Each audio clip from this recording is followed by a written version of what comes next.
Oh yeah. Five-star. LSU. I said they ain't ready for the LSU. No, they ain't ready for the LSU, huh? They ain't ready for the LSU. No, they ain't ready for the LSU. We the best in the league if you looking for talent. LSU going hard, but we beat Alabama, then we going out to Florida. Drown the Gators, everybody getting bucked when we step in the stadium. This the LSU anthem, you know it's a hit. You don't know another rapper two-step like this. See me screaming out the window, yelling purple and gold. I'm an LSU fan, girl, you know how we roll now. Back and back it on up. Hey, back and back it on up. Hey, back and back it on up. Hey, back and back it on up. Hey, way down in the back. TA. We are live. Welcome to the Tigers Avenue Show. Glad to be back here on this Thursday edition of the Tigers Avenue Show. Following a fantastic weekend for the LSU Tigers, a crucial weekend, Zach, for the Very LSU crucial. Tigers. We're a little late recapping it, but here we are. Youth pastor duties took us away. It happens. It happens. Life calls. But nonetheless, a huge weekend this past weekend for the LSU Tigers. And, you know, we're not really going to cover it in detail, but obviously LSU took care of business to get the walk-off in the midweek run rule against a very, very good Southeastern Louisiana baseball team. And, Zach, just briefly to mention this, that was a really good baseball team that you played on Tuesday night. You beat 15-2, and your RPI jumped 4 spots when you beat them.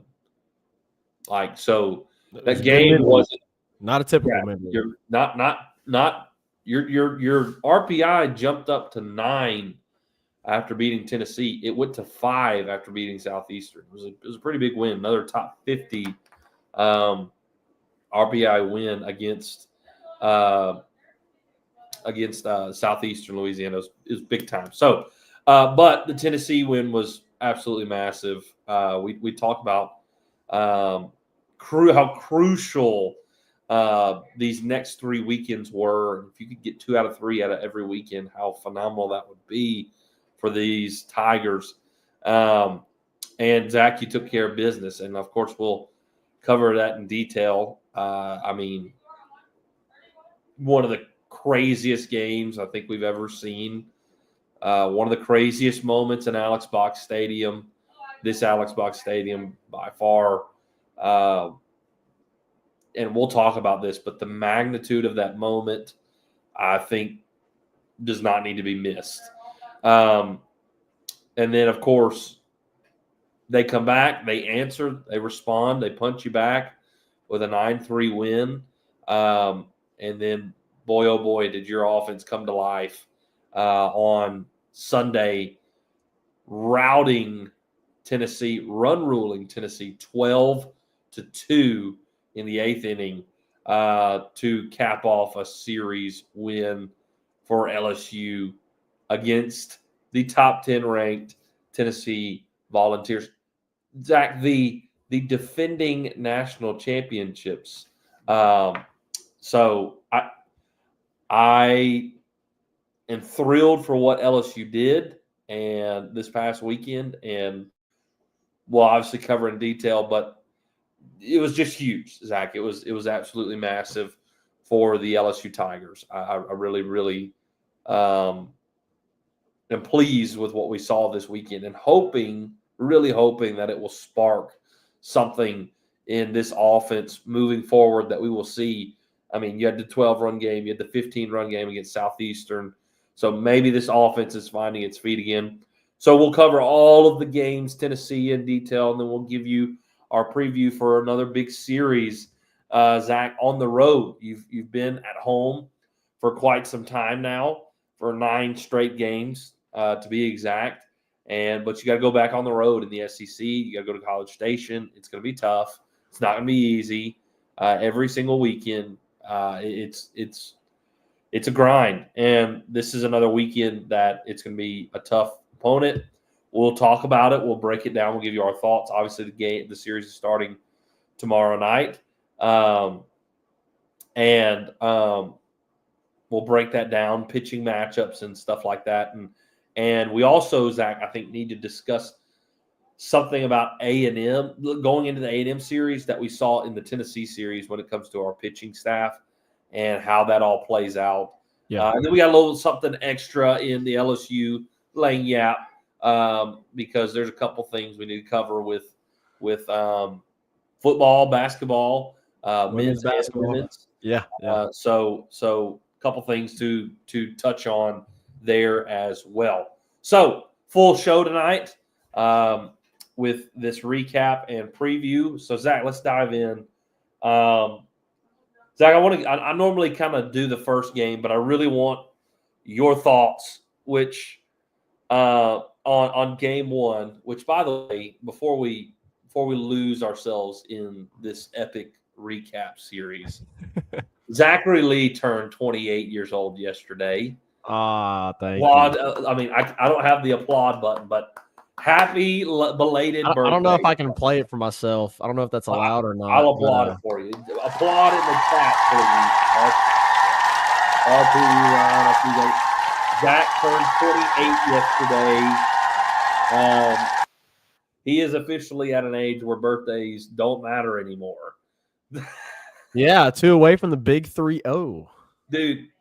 I don't look it, though. If you look at me, you don't like, nobody's like, oh, yeah, that guy's almost 30. No. Which is good because they don't later on in life, right now, it's like, people still question if I'm in high school, but but what really stinks, Zach, is some of my youth when I first came here thought I was like 35. So, oh boy, yeah, that's great.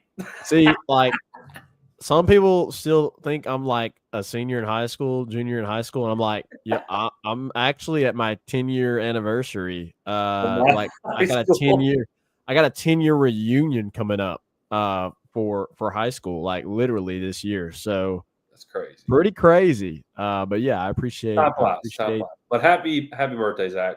I appreciate that, and hope you enjoyed it. I know you did. Sure. So with that being said, Zach, I want your thoughts about the Friday night game. Well, happy birthday to me. Yeah.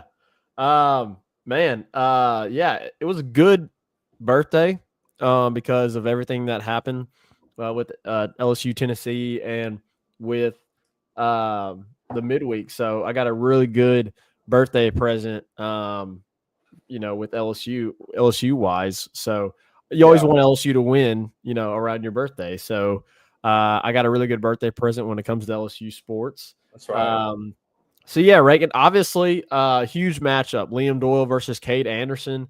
We knew it was going to be, 2 MLB pitchers going at another, and boy, was it. Right. Liam Doyle was fantastic. Didn't have as many strikeouts, like Cade Anderson did, but 6 2/3, only gave up 1 hit. He did have the struggles with the walks a little bit. LSU did a pretty good job early on getting his pitch count up, but he settled in really nicely and really dominated you for 6 innings. 6 strikeouts. I mean, just really good. Liam Doyle has been Liam Doyle. And how cool is it, Reagan, that you got to see 2 lefty dominant pitchers? That's right. 2 guys that are throwing from the left side, both pumping, mid to high fastballs. I mean, just really 2 really impressive scouts, right? Prospects, I should say, that scouts are drilling over right now. Yep. And Cade Anderson obliged. 11 strikeouts. He went 7 1/3, so he extended almost an inning further than Liam Doyle, which is what you really need with these LSU stars. We know that now with everything that you've got going on in the bullpen, with the struggles you've had. So he was able to extend a little bit more, had more strikeouts. So you could really say that Cade Anderson kind of won the day, had more strikeouts, extended more. Now, the difference is he did give up some hits, but they didn't matter, right? He was able to shut things down for the most part. He did give up 2 earned runs and had 3 walks, but Tennessee was not able to really figure him out that much. I mean, they did have some hits, but Cade Anderson was very efficient. Got obviously into the 8th inning, which was huge. The only issue in this ballgame is that LSU's offense looked like it had looked for the past 3 weeks, and so he wasn't getting any run support. And so, a 1-run game felt like a 3-run game, and a 2-run game felt like, it was a 5-run game. And so, like, that's how this game went, and that's how you expect it to go. You expect it to be very low scoring, and that's how it was, Reagan, for 8 innings. For 8.5 innings, it was low scoring, and you had 2 dominant pitchers, but LSU's offense was just unable to get anything going. And, everything seemed and looked like LSU was headed towards a loss. I mean, I tweeted this, Reagan, because all intents and purposes, yes. I'll be honest, Reagan, I know we didn't have the chance to preview this game because I had some youth pastor things I had to take care of. But honestly, I was going to say that LSU gets 1 in this series because I didn't trust that LSU's offense would be able to muster up enough runs against Liam Doyle. And I knew, obviously, that Tennessee has a really, really good offense. And you would have been right about that. You could argue. You would have been right about that. Exactly. Which it went kind of how I was thinking, right? Like, right. LSU's not going to be able to score, and Tennessee's going to get scratched across 1, 2, maybe 3 runs, and they're going to win this game. And then you look at, obviously, Sundays. You've been trying to figure out Sundays, and I mean, the Tennessee you looked outmatched, honestly, Reagan. Tennessee has a really good lineup. They have really good starting pitching. And with LSU's offense scuffling the way it was, I was just hoping that LSU could get 1. And so I tweeted on Friday, like, you're just trying not to get swept. Like, just don't get swept this weekend. Yeah. Like, I didn't say that. I didn't say that out of, like, some people would have seen it like as I'm speaking out of frustration. Like, no, that was like my opinion for this weekend. Like, going into it before anything happened, before any pitch was thrown, like, don't get swept. Like, get 1. And I was going to predict LSU to get 1 this weekend. And for all intents and purposes, it looked like, I mean, 1 inning aside on Friday night, and you would have only got 1, right? You would have only got the 1 inning, or excuse me, the 1 game. That's right. So LSU was dead to rights. I mean, they were dead to rights on Friday night, and everything looked like it was headed towards a loss. But whenever you needed it, that Alex Box magic, and I know some people are calling it the Tossum game, the Possum game, the Tossum game, because you had the fan that got kicked out of the stadium who didn't throw the baseball, right? If you are on social media and followed that closely enough, a fan got kicked out of the stadium for throwing a ball in the field, which it wasn't him, like, wrong person accused.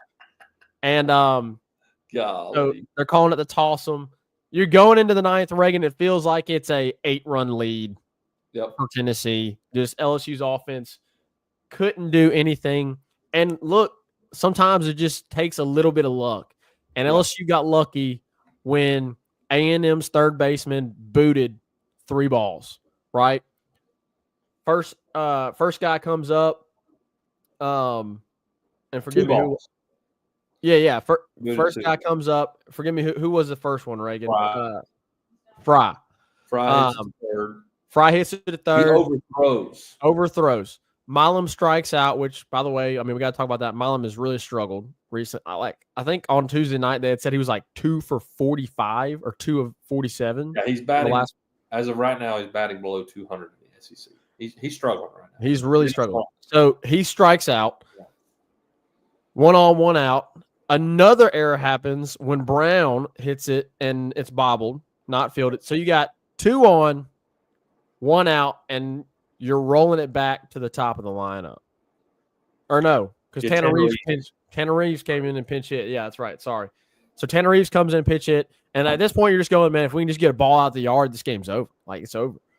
Tanner Reeves pinch hit and has phenomenal plate discipline to draw the walk. Now you got bases loaded, 1 out. And this is where things got scary, Reagan, because we have seen this situation before. We saw it against Auburn when Jay elected to go to Dalton Beck for the lefty-righty matchup, and it did not work for you at all. Like, it was bad, right? This was Auburn, right? It was third game Alabama. Third game against Alabama. Okay. Are you sure? I thought it was Auburn. Okay. Either way, we've seen this happen before where he subbed out Stanfield to go to Dalton Beck. So he goes to Dalton Beck, right? Goes to Dalton Beck, and everybody's thinking, crap. Like, I mean, we were texting back. Me and you were texting, and we both were like, crap. Like, why not stick with your guys that you've been sticking with the whole time that have produced for you, even though they're on a skid right now? Sure enough, Alex Box magic, the toss-em magic, right, comes to play. And Dalton Beck, who's had like 6 at-bats this whole season, 7 at-bats this whole season, single up the middle, and it's a one-run ball game to roll it over to the top of the lineup. Zach, a rope. Yeah. I mean, the pitcher had a duck. The pitcher. I mean, y'all got to think about in that moment, like the pitcher easily. I understand, like it was hit hard, like, but the pitcher could have bodied that, like taking it off the glove, like try to stab it, whatever it was. But pitcher's like, he was like, I don't want none of this. Duck. Yeah. Right, single up the middle. You score 2, and then even in this moment, I'm thinking, well, this is great, but you're still 1 run down. Like, this is awesome. Like, really cool, really neat situation. And then it was Stanfield. Yeah. And then it was Stanfield. And he popped up. Right. So that sucked. Because then at that moment, I think everybody's going, well, crap. Like we're going to end up having this, like, really big hype and woo! We're in the game. Like, we scored finally. And then all the air is going to get let out whenever there's the third out. And you're like, all that for nothing, right? And it's 1 a.m. in the morning. And it's 1 a.m. in the morning, right? So Curiel comes up and does what Curiel does. Curiel is a true freshman, but man, he's so clutch, just so clutch, right? And obviously we talk about his streak that he's got going on right now after the streak was broken Saturday, but comes up and ropes a single through the right side, just underneath the first baseman's glove.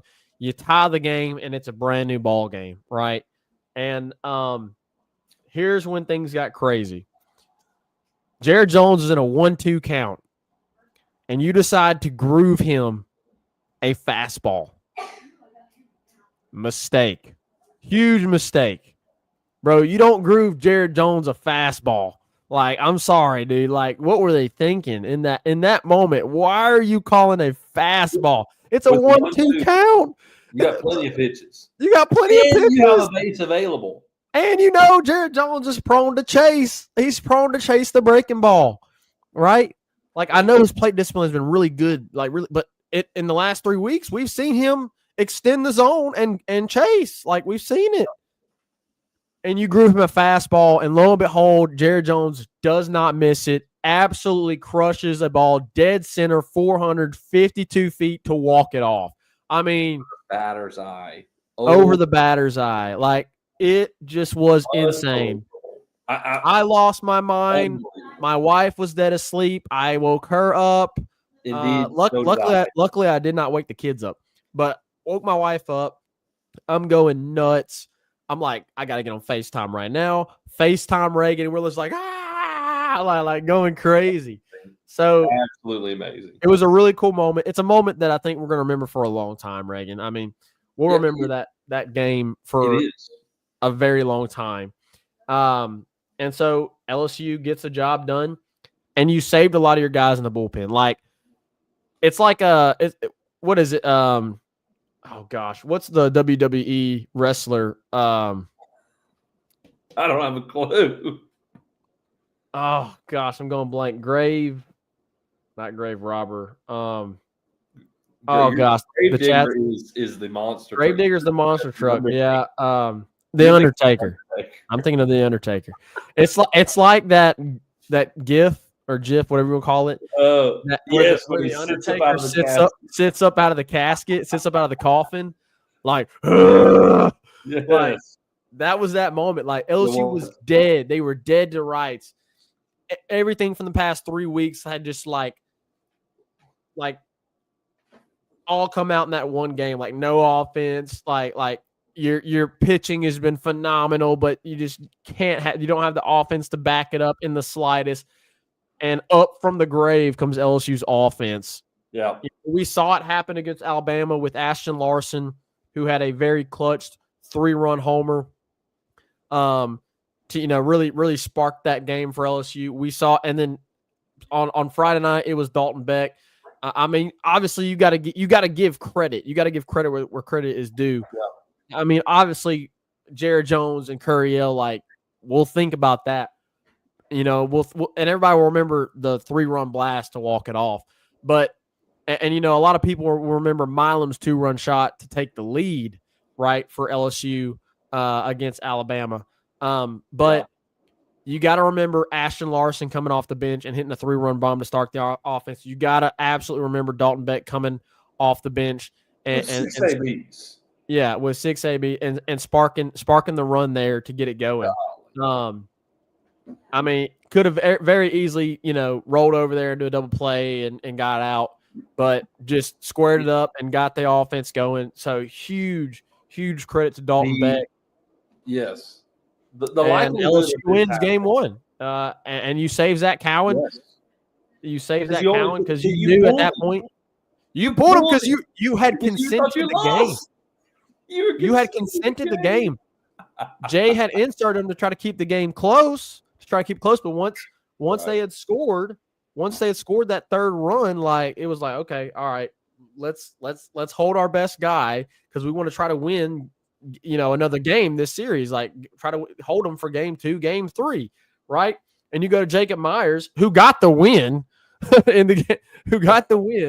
He had 1 inning pitch, which I mean, Jacob Myers did what he needed to do, right? I mean, he didn't give up a huge crooked number. He did give up 1 run, but he did what he needed to do, and is credit to the win. So, Reagan, that was a type of game like that has the Omaha type vibes, right? Super regional type vibes. Like, That was that type of game. And man, what a huge, massive victory for LSU to be able to pull that off. Obviously, with now, hindsight's 2020, but once you got that, you kind of felt like, okay, we can win this. Like we can win this weekend. Like really. The third game against Tennessee is very winnable for anybody. The third game is winnable.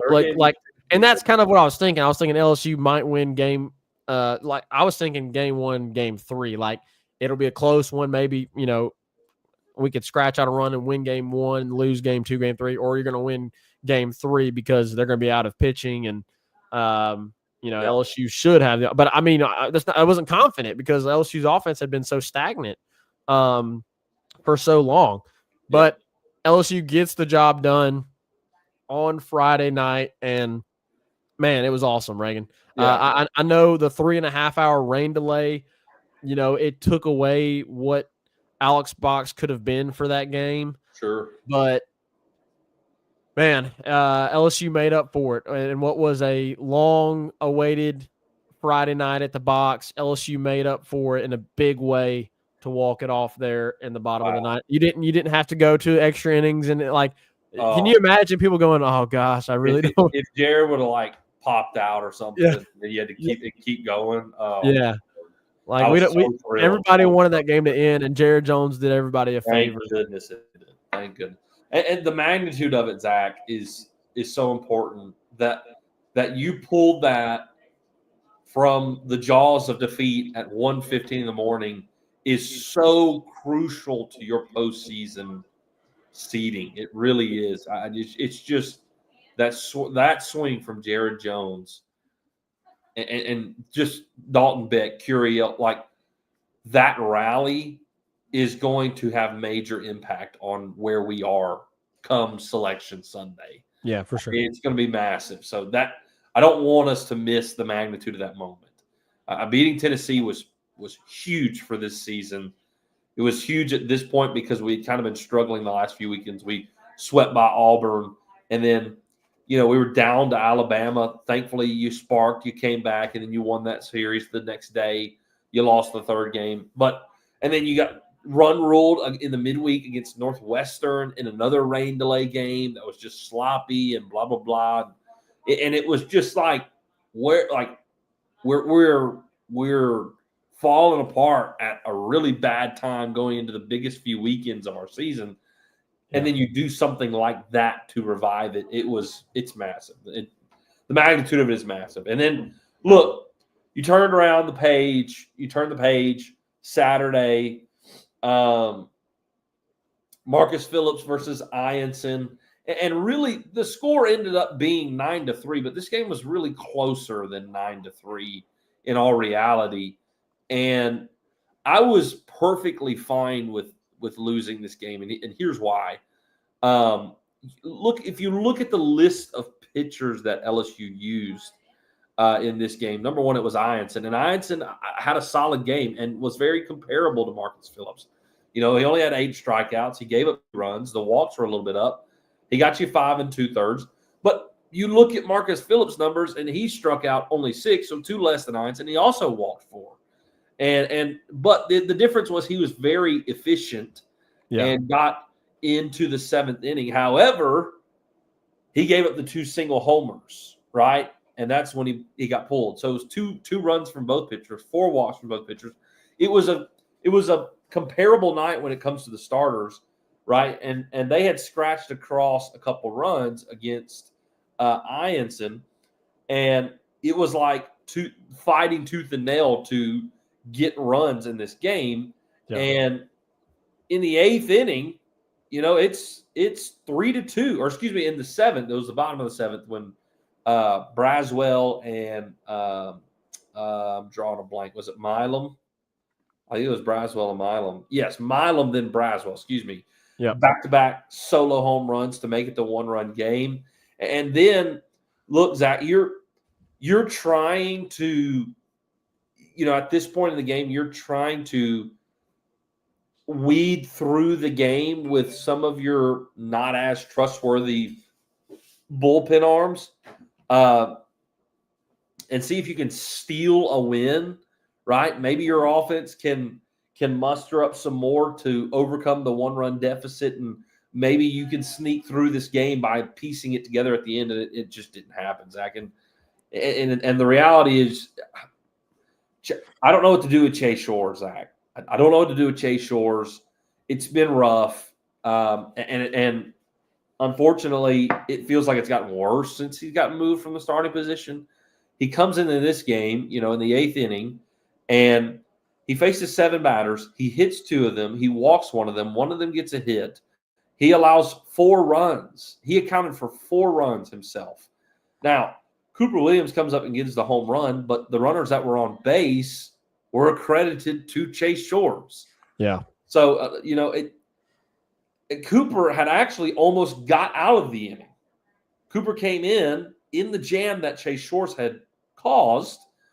He gets an out, and I think it produced like a fly ball. I think it produced like a sac fly, and you're thinking, okay, if he can get out of this, we can go 4-2, and we can get to the bottom of the 8th, and you got 2 at-bats to get 2 runs, right? Like, that's what you're thinking. And he gets Peoples down on 2 strikes, but Peoples turns the ball around, 3-run home run, and that extended the lead. And you also, wasn't this the game you also had to play at first base that kept the inning alive, right? Where Jared Jones. Chase Shores threw it over him. Yes. That whole ordeal. No, I'm talking about the one that Jared Jones didn't field right. Oh, yes, there was that as well. The one that got through Jones, that you felt like he could have fielded, should have fielded, maybe just misread it or whatever it was. It was that game. So there was a combination of things, but I can live with this game, number one, because the score does not reflect how close the game was, right? Like, the game got out of hand when a guy hit a home run off Cooper Williams. Okay, yeah. I can live with that. Especially when you're saving arms and you already have a win in the series, right? You're saving your best arms. Yeah. And so, Zach, the interesting thing that you lose the game 9-3. It played out like it was a pitcher's duel. Marcus Phillips, Anthony Ianson, it was a battle. LSU got in his bullpen and it got away from him. Like, that's not surprising. but you've won a game and you got your best arms available because you saved Evans, you saved Cowan, and Tennessee has not been great in game 3 at all year long. In fact, it's probably where they've lost the majority of their SEC games is game 3. And so you like your chances with Evans and Cowan available. But the interesting thing is, Zach, is when you roll into Sunday, Evans shows up as the starter. Not only is it his first start, Zach, it's his first start in the SEC. It is against Tennessee in a rubber match. Yeah. You talk about trust in a freshman, Zach. You're putting this guy out there as a true freshman in this moment to win this series. You talk about trust. And Zach, boy, did he ever deliver. Boy, did he ever deliver. Huge. It's off to the rocky start, right? Maybe some nerves. I think. Yeah, the first 4 guys reached on a hit or something like that. Yes. Yeah, it was. I think. Let's see. I believe so. Double left field that scored the second one.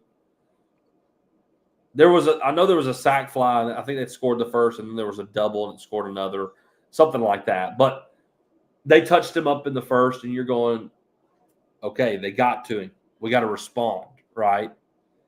And Zach, after Curiel's long streak, or not long streak, the whole season, right? He'd been on base until Saturday night. That streak was broken. Went absolutely bonkers on Sunday. I mean, went crazy stupid on these Tennessee pitchers on Sunday.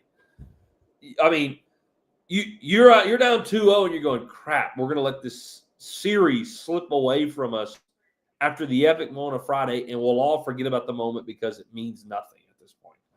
Right? That's what the feeling is after you go down 2-0. After losing 9-3, you go 2-0 first inning.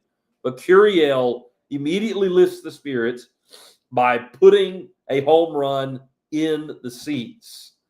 And it's 2-1.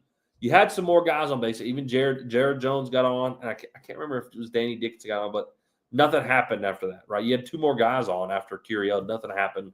You're kind of like, well, that was a blown opportunity, but you got on the board. You responded. And then I believe it was the very next inning, you had an out. Hernandez, he triples, which I would have never thought Luis Hernandez would ever triple. It bounced. Well, they ran into each other, so he kind of had some time. Yeah. So he was granted a little bit of extra time there. That's right. So, but hey, give credit where credit is due. Luis Hernandez got to third with only 1 out, right? Yep. Well, Stanfield strikes out, and you're like, oh my gosh, another guy, less than 2 outs on third, going to be stuck, right? And that's what you're thinking. And you're thinking, man, what a blown opportunity to tie this game up.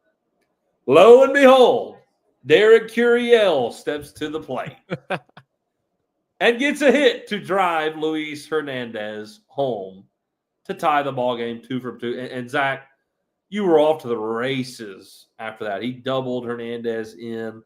I'm trying to remember. I think Jones got walked. They intentionally walked him. Intentionally walked him. That's right. Stupid mistake because Jake Brown came to bat. An absolute pimp job in the second inning. You lean back on it, bro. You went from thinking you're about to blow this opportunity to tie the game to scoring 4 runs.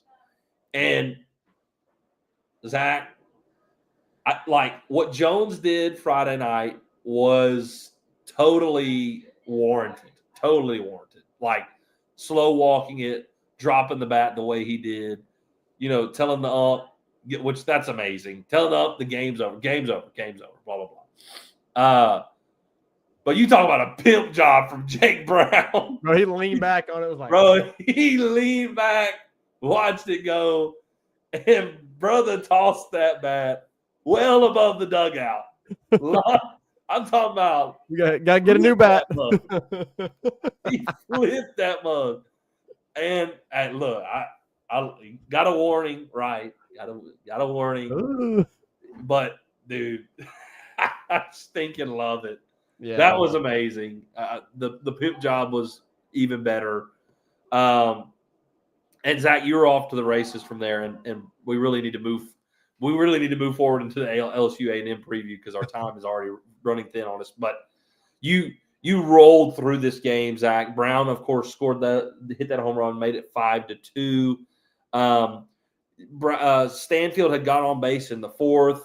Curiel again. I think he doubled. Stanfield doubled, and then Curiel singles him in again.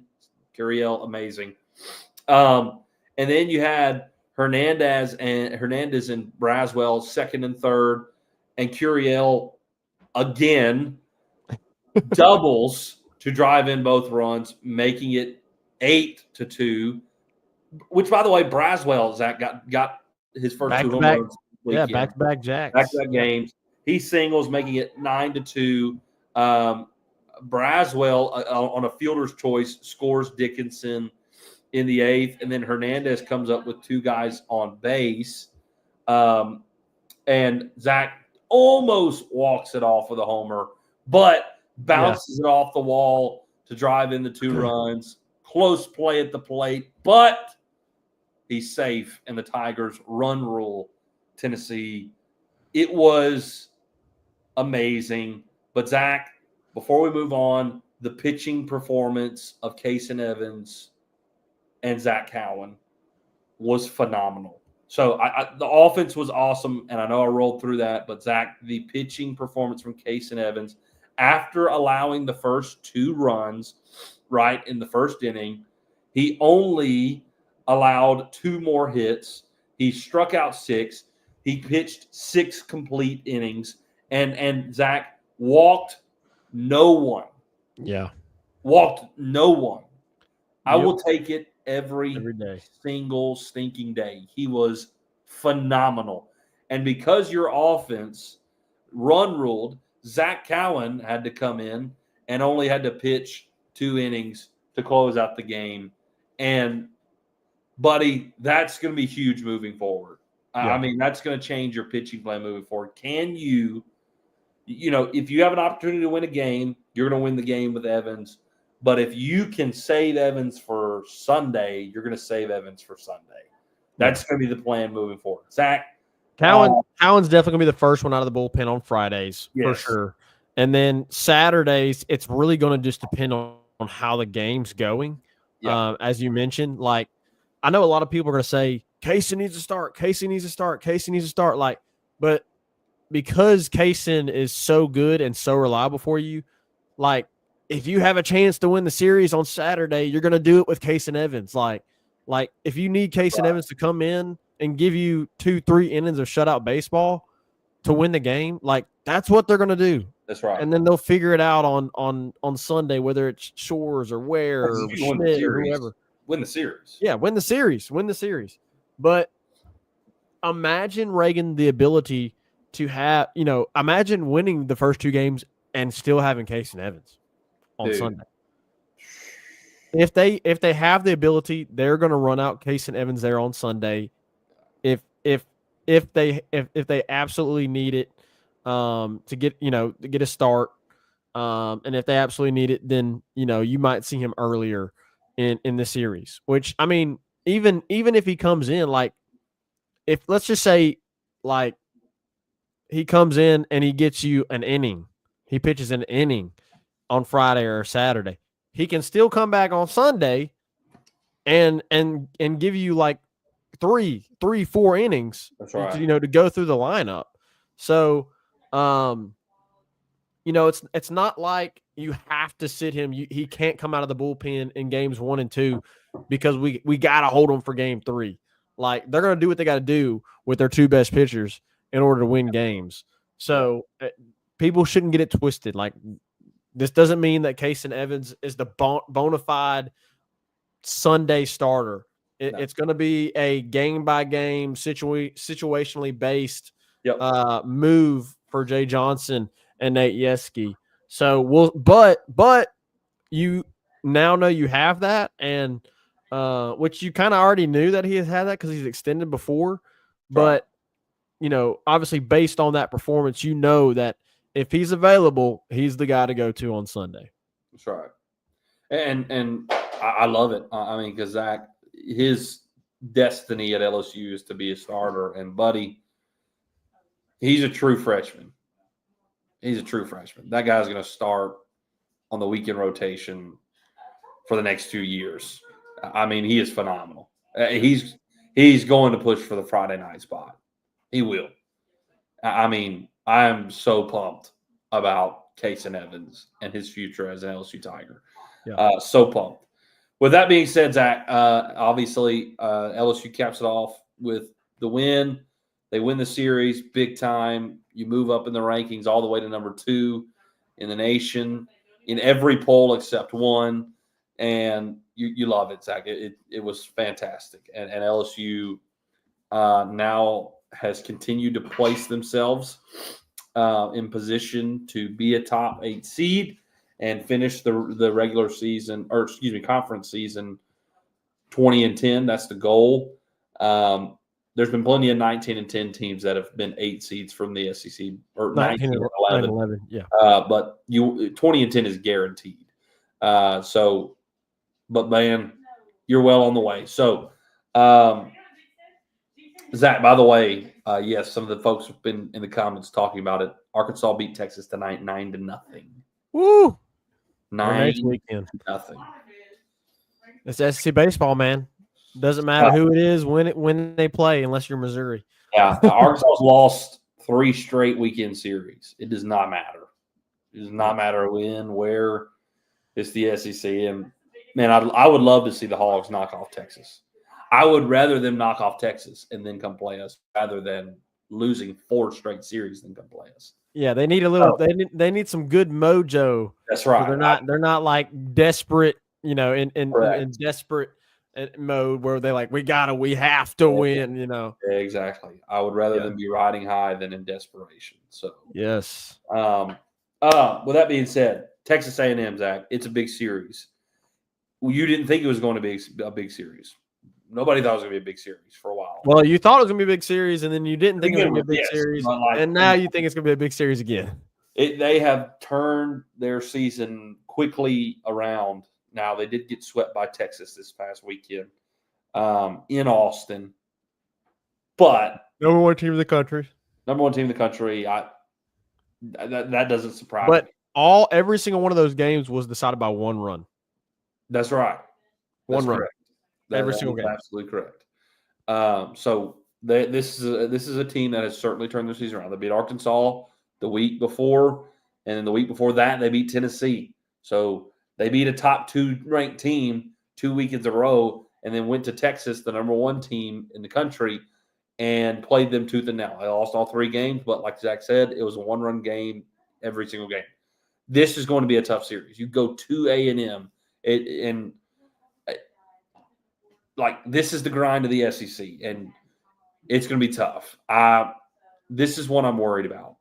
This is one I feel like you could lose this series because you're on the road. And Texas is in desperation mode. And Texas A&M, because they get swept, they need to keep winning so they can keep their postseason hopes alive. Yeah. So a win over the second-ranked LSU Tigers, who just knocked off Tennessee, would be massive for Texas A&M. And it's going to be slam-packed. It's going to be a full house, and it's going to be a tough series. And pitching-wise, it's going to be a tough series. They've got a great 3 arms. They've got all 3 are lefties. So it's going to be a tough series. You start out with Ryan Prager, Zach, who has been their Friday night guy all year long.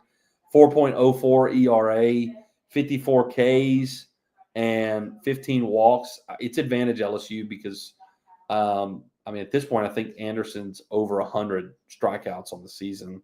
And his ERA, I think, is somewhere in the 3s. I don't know off the top of my head. Maybe you can look that up, Zach. But the pitching matchup on Friday night is, in my opinion, going to be advantage LSU. I mean, he's probably almost double the strikeouts of Prager. So I like LSU's chances but again, it's at A&M, and there's times when Anderson has struggled, and you could maybe see that here. You never know, Zach. You never know. But their second starter, Zach, is I think their best guy.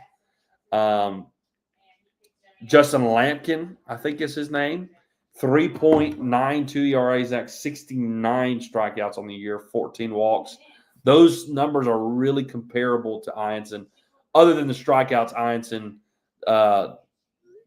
outweighs him a good bit. I think Ianson's probably at this point around 90. So again, I think that game, the Saturday game, is going to be probably the biggest pitching matchup of the weekend, Zach. And this is where it gets tricky, Zach, is how this all plays out. Do you use Case and Evans in game one, game two? If you use Case and Evans in one of the first two games, you're thinking you're in a good spot, right? Because if you're using Case and Evans, you're most likely in the lead in one of the first two games. Yeah. And so if you're not using him game three, you're hoping that you've at least stole one or gotten one out of the first two.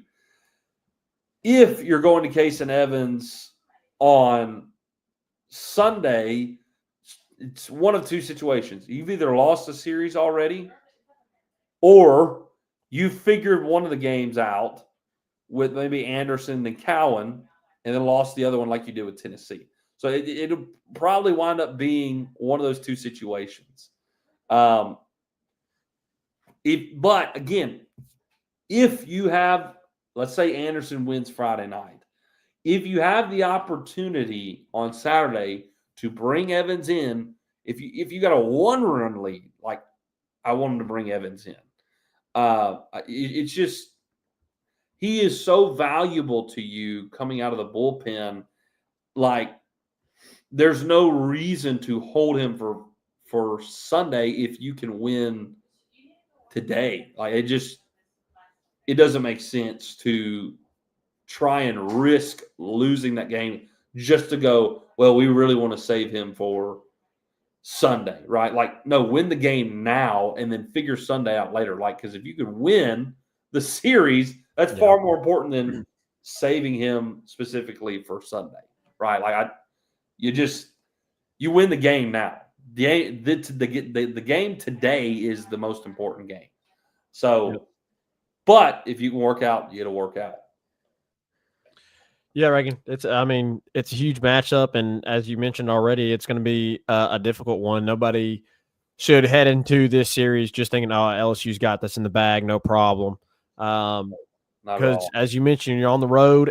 A&M is in desperation right now to get wins, so I very easily could see A&M winning this series. And I didn't get to make my prediction last weekend for the Tennessee series, but I will make my prediction for this weekend. And even though I think LSU is really riding high right now, I think they get one. I don't think they get two. Yeah. But it's so hard to pick, man. It's so hard to pick against LSU, dude, because they're just really good. They're really talented. Despite the flaws that they have in the bullpen, they're a really, really good team. And it seems like the offense has made a turn from this past weekend. So I very easily could go LSU right here and say 2 out of 3. I definitely don't think you sweep. But Reagan, if I'm being honest, I would say game 2, like you're probably most likely to lose game 2 in this series. And I think game 3 is, I don't know, Reagan. It's going to be difficult. Because they have game 3, they have a guy. You have the pitching advantage game 1, so I feel like if you're going to win one game this weekend, it's going to probably be game 1. which would be a great start, right? I mean, Cade has 102 Ks on the season. Yeah. So compared to his 54. And his even though he 4. pitched really good last weekend, like he's due for a dominant weekend. He's due for a dominant weekend, right? Like he pitched good, but he got hit up a little bit last weekend. Didn't give up the home run ball, but he got hit up a little bit last weekend. You know, Alabama hit him up for, you know, a bunch of home runs, you know, and LSU was able to come back in that game. But man, he's due for a dominant outing, right? He's due for a similar outing like Oklahoma. Not that he's going to have that exact same outing where it's complete game shutout and like 14 Ks, but like he's due for an outing to where like he really puts a chokehold on the other team's offense, and there's like, you know, no runs allowed. Like he's kind of due for that because he's been hit on a little bit the last 2 weekends. So I'm hoping that we see that this weekend, right? If we don't see this weekend, then I really want to see it against Arkansas. But if you're going to win only one game this weekend, I think it's game 1. I think, as we've discussed, Reagan, that's your best matchup. Game 2 is really their better pitcher against Ianson, which Ianson obviously no shade on him, but Ianson's better. Yeah, I mean statistically Ianson's better, but Justin Lampkins, he's 3-5 on the season, but he's a good pitcher. He's a really good pitcher. He's got a team best as far as starting pitchers goes. ERA. He's got more strikeouts. He's got less walk. Like he's a good pitcher. So, and LSU's kind of struggled in the game twos, you know, here and there. So, you know, I don't know, Reagan. It's really just I don't really know exactly what direction to go, but right now, because you're on the road, I'm going to say LSU gets 1. Yeah.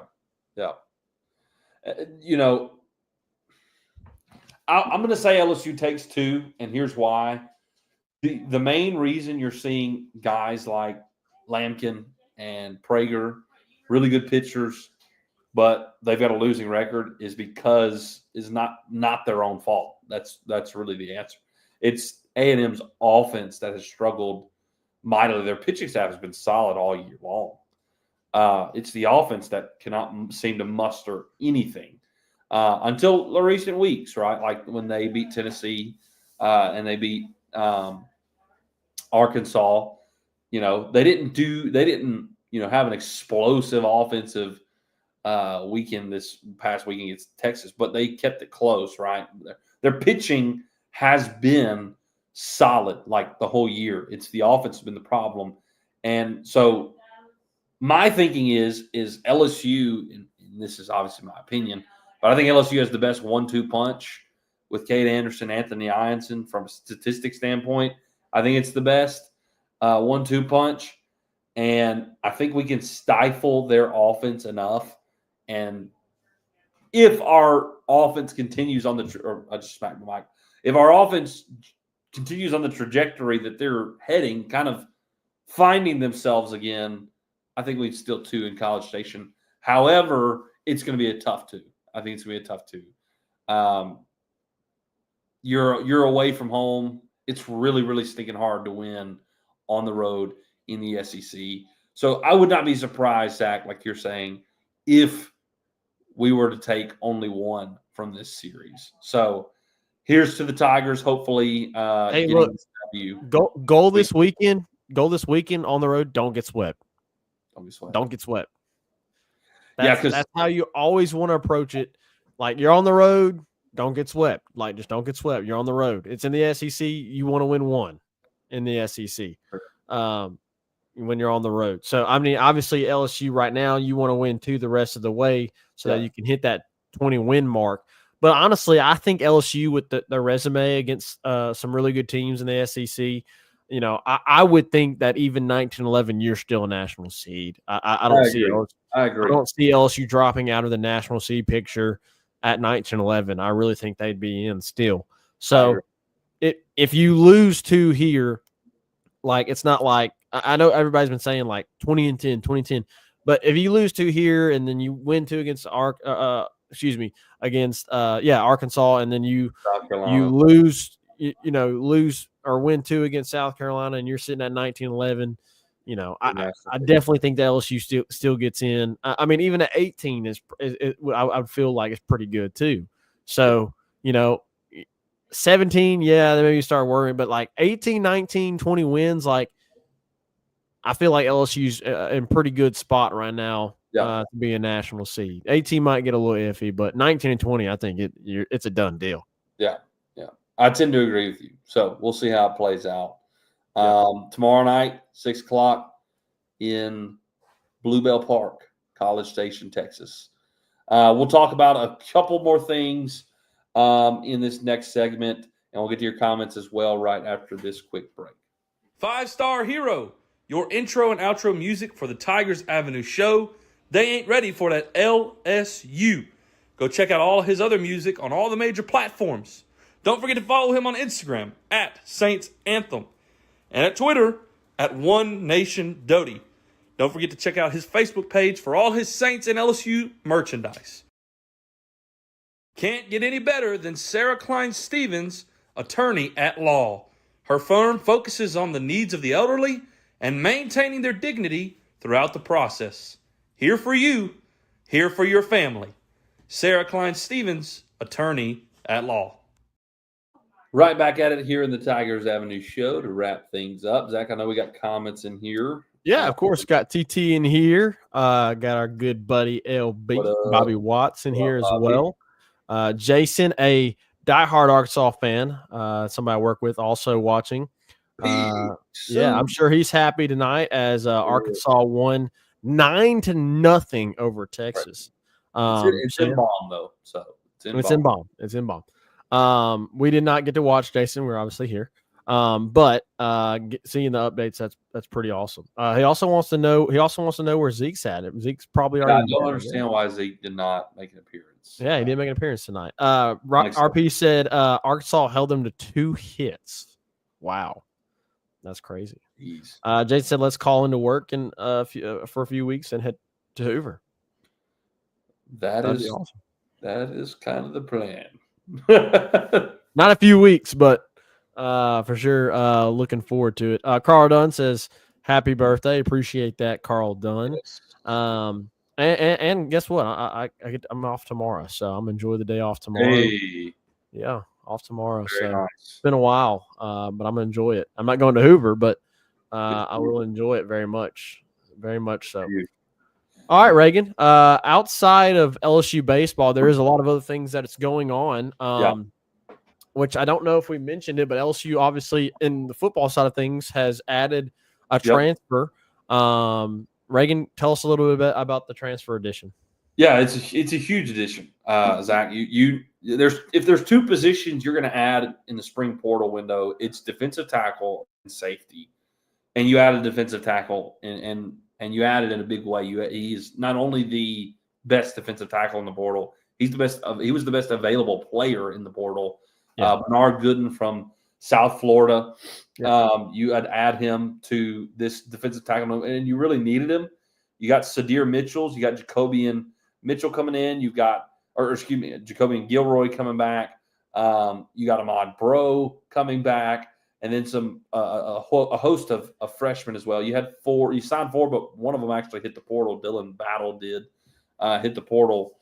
But you got a talented group, and you really needed like those freshmen. They're going to need some time to assimilate, right? So you really only have like 3 guys you really, really trust. So you needed to, I felt like they needed to get another one, and this is a good one. This is a big addition. It'll be a huge piece for the defensive tackle room. Zach, another thing to look out for, as we already mentioned, is safety. They added to Marcus Cooley. Some people have talked about Mansour Delane may be playing safety. He is not playing safety. He is by far your best corner. He's going to be your starting corner next year. No questions asked. He's phenomenal. If you watched anything in spring, he's fantastic. I'm so pumped that we had Mansour Delane. When I saw him hit the portal, I was like, please, dear Lord, let us land him. And I had not seen anything like about us like contacting him or anything. And then I just pulled up Twitter one day and it said he committed to LSU. And I was like, the stars have aligned. God is so good. and he is proven to be. He's proven to be exactly what in spring football what you've hoped to be. He's going to be amazing. Anyways, you added Tamarcus Cooley, Javen Taviano. They really like Javen Taviano. He's obviously coming back. Jordan Gilbert's coming back, coming off an injury. What we didn't realize about Gilbert last year, maybe we didn't realize, but he played injured for the most of the season with a shoulder injury and had surgery as soon as the season ended. But you really need some depth there, and you really need a big impact guy. And AJ Halsey from Houston has entered the portal. LSU and Miami seem to be the two teams at play here. And he is the second best available safety in the portal, a top 30 player in the portal right now. So if we add him, it'd be a big addition, another big player. Zach, one thing of note, it is Miami and LSU for AJ Halsey.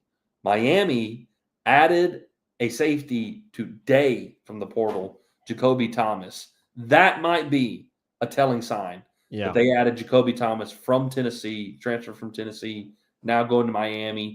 He's a safety. That could be a telling sign that LSU could be landing AJ Halsey. Things have really ramped up the last few days. We'll see. Really would love to see LSU add him.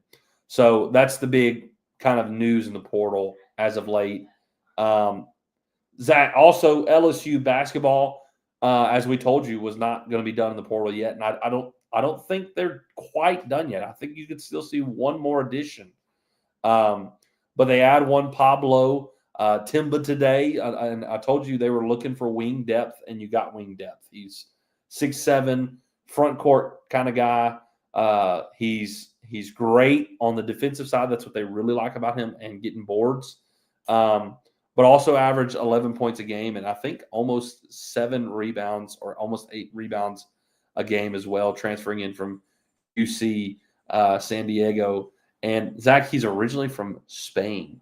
Played internationally there in Spain. So another addition, depth piece for these LSU Tigers. And I honestly think we might see one more addition. We'll see. I'm not exactly sure, but we'll see.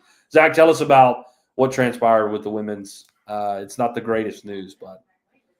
Well, you had some good news and you had some bad news. Okay. Right. The good news was that you landed Malaysia Fulwiley, which is a phenomenal prospect out of South Carolina. She's been really good for South Carolina. And so you added a guard, hopefully somebody that can run the point for you. Because you really, as we've mentioned, you've really struggled with finding a true point guard the last couple of seasons. So maybe somebody to run the point, because then you'll have obviously Michaela Williams at the 2 and Flage at the 3, and we've already seen that they've added. I'm going blank. The girl, the big. I'm going blank now. Kate Kova. Yes, Kate Koval. Kova. Yeah. Koval. Kate Koval. Matt Koval. Yeah. Another big, and oh gosh, now I'm gonna need help, Reagan. But the one that you hate, that you miss, Reagan, is they were going after Sarah Williams, and you had seen on social media where they had invited her to Baton Rouge and pulled out all the stops, for LSU, or for Sarah Williams. Yep. And unfortunately, we learned that yesterday Sarah Williams committed to UConn. Yeah. So that was disappointing. But it was Kate Koval, the Notre Dame forward. And then you got also Amaya Joyner from East Carolina. So we'll see, Reagan, as far as, because I agree with you on the men's side of things, but also on the women's side of things, I don't really think they're done yet on the women's side of things either. I still think they're going to add a big at some point. You really hope that it would be Sarah Williams, but unfortunately she commits to UConn. You made a really good push there. I mean, you did all that you could do. I felt like, obviously, I felt like the NIL opportunity was there, and just the recruiting side of things, as far as rolling out the red carpet, on her visit. I mean, LSU did all that, and unfortunately, just didn't. And like this is the first time we've seen that kind of happen for Kim Mulkey. Like Kim Mulkey's been really, really good.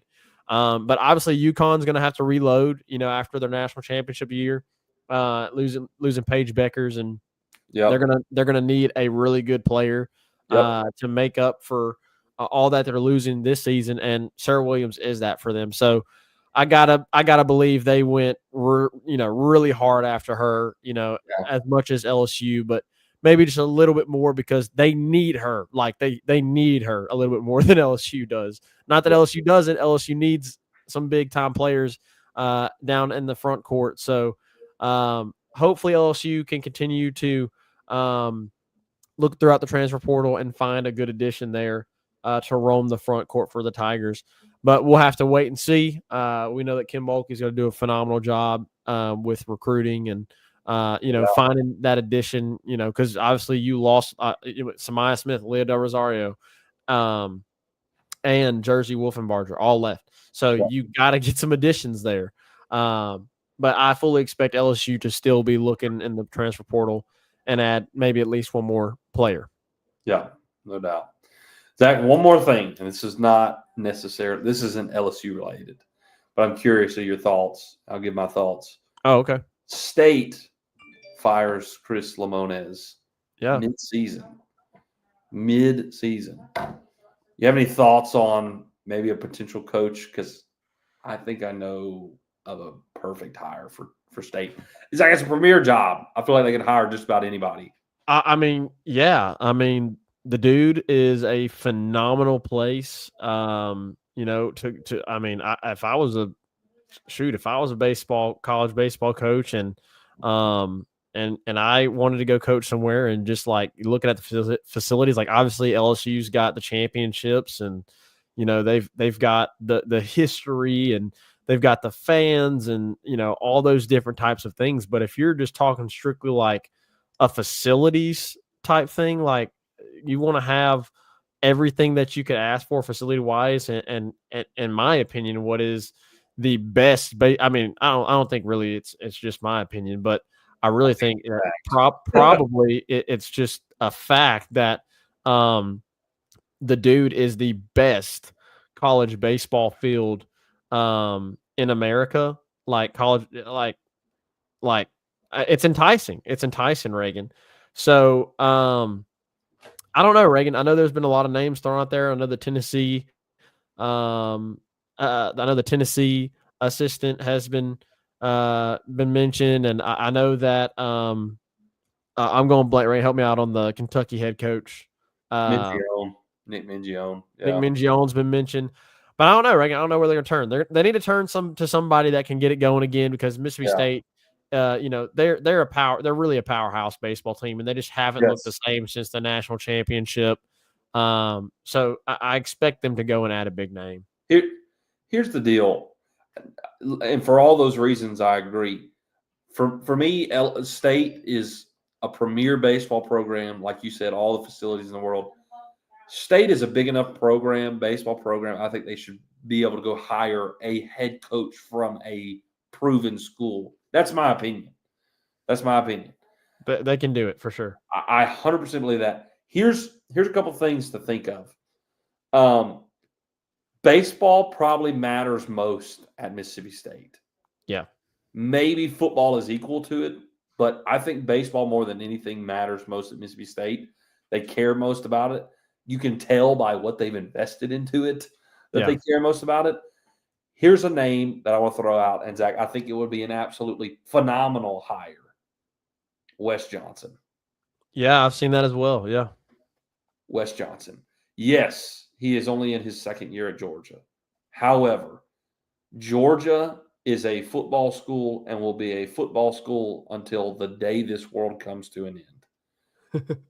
The baseball program will be overshadowed by the football program and forever at Georgia. Yeah. There will never be as much investment.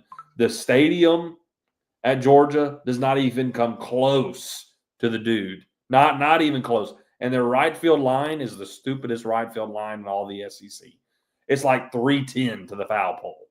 I've I've also seen Skip Johnson mentioned, and I mean, if you want to talk about a facility upgrade, Oh my Lord, that would be a phenomenal upgrade. Wes Johnson, though, will forever be overshadowed there by the football program. Kirby Smart. You want to go to a place where baseball reigns supreme? Go to Mississippi State.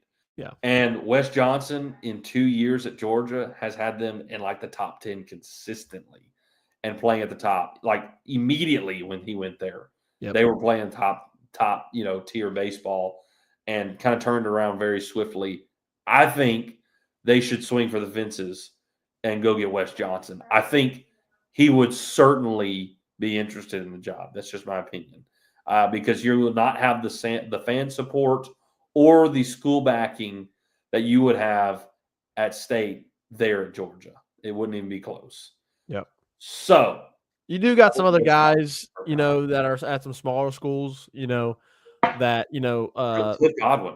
Yeah, Cliff Godwin, Dan Hefner, DBU's head coach and ECU's head coach. So there's a lot of smaller schools, not smaller in the minds of baseball, but when you're just thinking in a broad view that could make a big jump to Mississippi State. I mean, really anybody. Anybody that makes that jump, unless you're the head coach at LSU or you're the head coach at or you're the head coach at like Texas, the schools that have done something. The only ones I wouldn't think they would even swing at would be Schloss, Nagel, Van Horn, Jay Johnson, Corbin, Jay Johnson. Like that's not the ones they're swinging at. Yeah, I think you take a swing at Wes Johnson and it would be a phenomenal hire. That's just my opinion. I think Mississippi State can. I don't think they need to settle for. I don't think they need to settle for a mid-major head coach. I don't think they need to settle for a SEC assistant. Like you're a good enough program, you can go hire a top notch. Proven head coach, just like LSU did. So anyways, that's what I thought. I would be after Wes Johnson. So anyway, we've seen Kevin O'Sullivan's name get tossed around as a head coaching. I haven't seen his name specifically for the state job, but we've seen Kevin O'Sullivan entertain another head coaching job within the SEC before. So, Buddy was on the way. Yeah. Buddy was on the way. Yeah. Anyways. All right, we're 100. We're an hour and 15 minutes in. We appreciate it, all y'all. We're at almost 100 minutes. Almost 100 minutes. Almost. Not really. Appreciate y'all sticking around. It's going to be a big-time series this weekend. Here's to the Tigers, hopefully taking 2 out of 3. Wouldn't it be amazing if they swept? Golly, I would love to sweep the Texans. We don't want to think about a sweep. I hate them so much. I do hate A&M. So gosh, I hope a sweep would be phenomenal. They make me sick. Anyway, it's not going to happen. I don't think it's going to happen. I shouldn't say it's not going to happen, but I don't think it's going to happen. 2 out of 3. Get 2 out of 3. Take this series. Go Tigers. We'll see you next time here in the Tigers Avenue. Bye, Star here. Take us out. Peace. Who that 5 star?